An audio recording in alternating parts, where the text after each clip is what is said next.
La distance la plus lointaine que j'ai conduite dans ma vie, c'est de conduire de Montréal à Calgary. J'ai fait 3 jours en route. À un moment donné, je conduisais. Je ne savais pas où j'allais. Mais j'ai regardé le GPS. Tu conduis comme ça pendant 50 km, pendant 100 km. Les GPS ne parlent pas. Mais le GPS dit, conduis pendant 100 km. À un moment donné, je voulais dire au GPS, mais parle non. Mais parle-moi. Tu as envie que le GPS te parle. Mais le GPS t'avait déjà dit, conduis 100 km. Tu ne vois rien.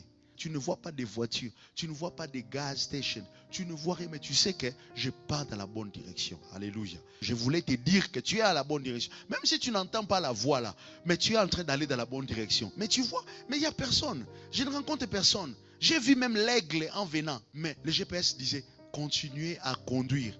Et à un moment donné, je vois Calgary dans 400 km. J'ai dit, ah, je suis dans la bonne voie. Et quand tu es dans la bonne voie, des fois, ça ne donne pas l'air. Hein? Tu es confus.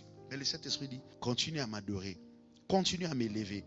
Continue à pousser des cris. Continue à chanter. Et je voulais dire à toute personne qui pense que sa relation va mal maintenant. Ça va mal selon toi. Mais Dieu sait qu'à un moment donné, tu sortiras de cette impasse.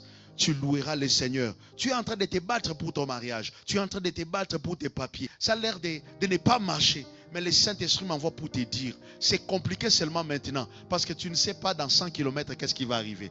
Dans 100 km, il y a une ville qu'on appelle Calgary.